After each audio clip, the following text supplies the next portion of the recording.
ભગવાન શિવે કહ્યું, આ 5 કૃત્યો દ્વારા જ વિશ્વ મારા દ્વારા સંચાલિત થાય છે. તેને સંચાલિત કરવા માટે મારી પાસે 5 મુખ, 4 દિશામાં અને 5મું મધ્યમાં છે. તમે તમારી તપસ્યા દ્વારા પ્રથમ 2 સ્થિતિઓ પ્રાપ્ત કરી છે. રુદ્ર અથવા મહેશ સ્વરૂપે વિનાશનું કાર્ય મારી પાસે છે. કૃપા નામના 5મા કાર્યને તમારામાંથી કોઈએ પ્રાપ્ત કર્યું નથી. તમારી ભૂલને કારણે અને તમારામાં પ્રવર્તેલી મૂર્ખતાને કારણે મારે તમને શક્તિ સ્તંભ સ્વરૂપ સમજાવવાની ફરજ પડી હતી. જો તમારે કૃપા પ્રાપ્ત કરવી હોય તો ઓમકારથી મારી પૂજા કરો. ઓમકાર મારો નાદ છે અને હું નાદ છું. ઓમકારની સાથે 5 અક્ષરો ઓમ નમઃ શિવાયનો જાપ કરવાથી મારી કૃપા પ્રાપ્ત થાય છે. ભગવાન શિવના આ દિવ્ય ઉપદેશ માટે બ્રહ્માજી અને વિષ્ણુજીએ કૃતજ્ઞતા વ્યક્ત કરી અને ભગવાન શિવની પૂજા કરી. તેમની પૂજા સ્વીકાર્યા પછી ભગવાન શિવ અદૃશ્ય થઈ ગયા. આ વર્ણન સાંભળીને ઋષિમુનિઓએ સૂતજીને કહ્યું, હે ભગવાન, કૃપા કરીને અમને નૈતિકતાનું સ્વરૂપ સમજાવો. અમે ધર્મ અને અધર્મનું જ્ઞાન મેળવવા ઈચ્છીએ છીએ. સ્વર્ગ અને નરકના કારણો જાણવા ઈચ્છીએ છીએ. આ સાંભળીને સૂતજીએ કહ્યું, સદાચારી વ્યક્તિ જ સાચા અર્થમાં બ્રાહ્મણ કહેવાનો હકદાર છે. નૈતિકતાના આચરણના નિયમોમાં ઘણી વસ્તુઓ છે. જે વ્યક્તિ સદાચારી જીવન જીવવા ઈચ્છે છે તે સવારે વહેલા ઉઠીને સૂર્ય તરફ મુખ કરે અને તેમનું સ્મરણ કરે. તેનાથી તે ધન અને ધર્મની પ્રાપ્તિ કરશે. પછી દિનચર્યા તરીકે મળમૂત્રનો ત્યાગ કરી હાથ પગ ધોઈને દાંત સાફ કરે. ત્યારબાદ સ્નાન કરી અને તેના પૂર્વજોને યાદ કરે. આ પછી શુદ્ધ વસ્ત્રો પહેરી અને કપાળ પર તિલક લગાવે. ત્યારબાદ મંદિરમાં અથવા ઘરમાં કોઈ નિર્ધારિત સ્થાન પર ગાયત્રીનો જાપ કરે. આ જાપ સોહમ ભાવનાથી કરવો જોઈએ. આ પછી વ્યવસાયમાં ધાર્મિક રીતે કામ કરે. આમ પૈસા કમાય અને પરિવારની સંભાળ રાખે. હે ઋષિઓ, સદાચારી વ્યક્તિએ ભૌતિક ધર્મ અને દેહ ધર્મનું પાલન કરવું જોઈએ. દાન કરવું, યજ્ઞ કરવા, મંદિરો બનાવવા વગેરેને ભૌતિક ધર્મ કહેવાય છે. જ્યારે પૂજા કરવી અને તીર્થયાત્રા કરવી વગેરેને દેહધર્મ કહેવાય છે. ભૌતિક ધર્મ અને દેહધર્મ દ્વારા સંપત્તિ વધે છે અને દેવત્વ પ્રાપ્ત થાય છે. તેમનો સમન્વય માણસના અંતઃકરણને શુદ્ધ કરે છે. આ પછી જ્યારે ઋષિઓએ પૂછ્યું કે શિવલિંગ ક્યાં અને કયા સ્વરૂપમાં સ્થાપિત કરવું જોઈએ, ત્યારે સૂતજીએ કહ્યું કે શિવલિંગની સ્થાપના ગંગા અથવા કોઈપણ પવિત્ર નદીના કિનારે અથવા જ્યાં સગવડ હોય ત્યાં કરી શકાય છે.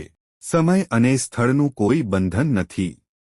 લોખંડ, પથ્થર અથવા માટીથી બનેલું 12 આંગળીનું લિંગ શ્રેષ્ઠ છે. લિંગની આજુબાજુનો વિસ્તાર ગોબર મિશ્રિત માટીથી સાફ રાખવો જોઈએ.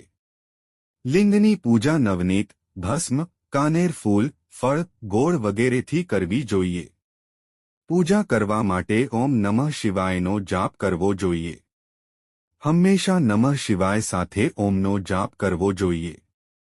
જો શક્ય હોય તો શિવલિંગની આસપાસ 4000 હાથના અંતરનો ચોરસ વિસ્તાર હોવો જોઈએ અને તે વિસ્તારમાં કૂવો અથવા નદી વગેરે હોવા જોઈએ. સૂતજીએ કહ્યું કે ભારતમાં ગંગા, સરસ્વતી વગેરે નદીઓના કિનારે અનેક શિવ વિસ્તારો છે. આ વિસ્તારોમાં નિવાસ અને પૂજા કરવાથી વ્યક્તિ સિદ્ધિ પ્રાપ્ત કરે છે. પુણ્ય અને દુર્ગુણ કે પાપની પ્રાપ્તિ વિશે વાત કરતા સૂતજીએ કહ્યું કે શિવ ક્ષેત્રમાં પાપ કરવાથી અપાર નુકસાન થાય છે. તે મહાન પસ્તાવા દ્વારા જ ટાળી શકાય છે. સૂતજીએ આગળ સમજાવ્યું કે પાપ અને પુણ્યના 3 ચક્ર છે: બીજ, વૃદ્ધિ અને આનંદ. આ ત્રણેયને જ્ઞાન દ્વારા સંતુલિત કરી શકાય છે.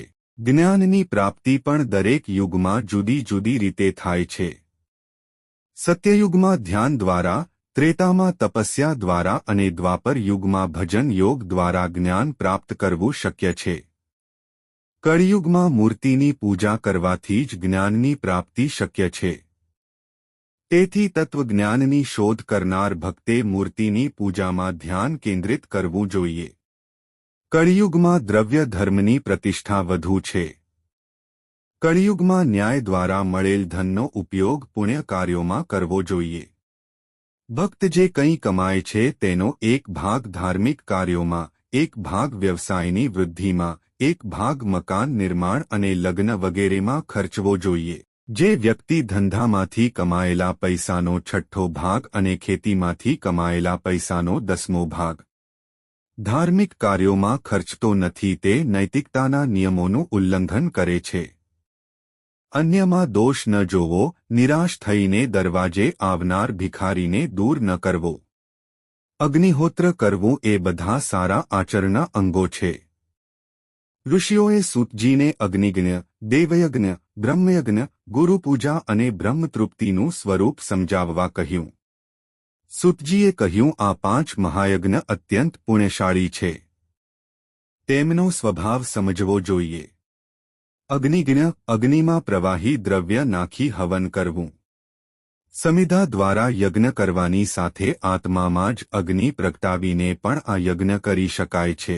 સવારના અગ્નિયજ્ઞથી આયુષ્ય વધે છે અને સાંજના યજ્ઞથી ધન વધે છે. દેવયજ્ઞ, ભગવાનની તૃપ્તિ માટે યજ્ઞમાં આહુતિ આપવી. બ્રહ્મયજ્ઞ, વેદોનો નિયમિત અભ્યાસ કરવો. અને ગુરુપૂજા એ વેદપતિને ધન અને ભોજનની સેવા કરીને તૃપ્ત કરવા. બ્રહ્મતૃપ્તિય નિત્ય વર્તનથી બ્રહ્માને આત્મા સ્વરૂપે તૃપ્ત કરવા.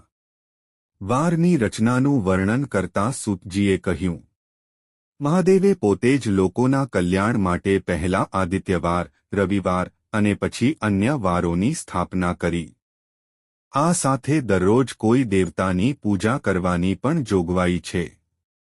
યોગ્ય અને સ્વસ્થ જીવન જીવવા ઇચ્છતા ભક્તો આ વાર સાથે જોડાયેલા દેવતાઓની પૂજા કરે છે.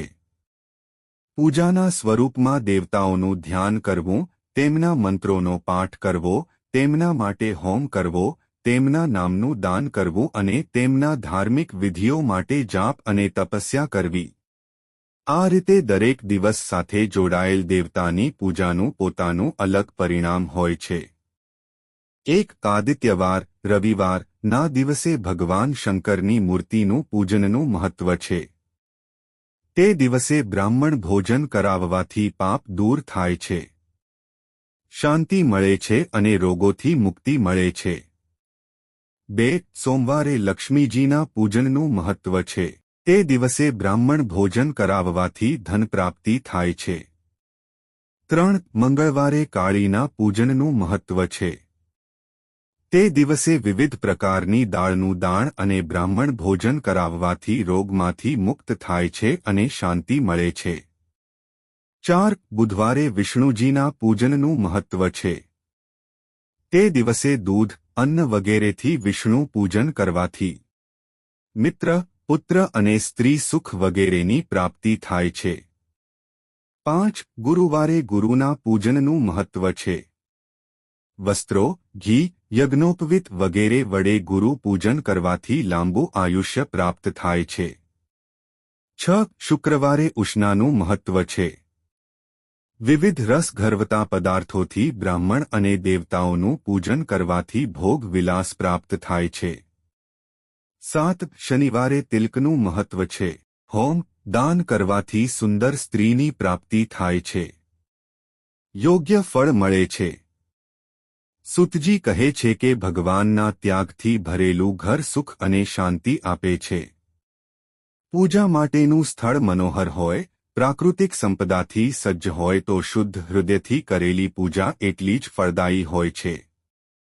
સૂતજી કહે છે કે પરિણામોની પ્રાપ્તિની માત્રા કાળક્રમે વધે છે અને ઘટે છે. આગામી કથા સાંભળવા માટે ભાગ 5 જોવો. જો તમને આ વિડિયો પસંદ આવ્યો હોય તો વિડિયોને લાઇક કરો અને ચેનલને સબસ્ક્રાઇબ કરો.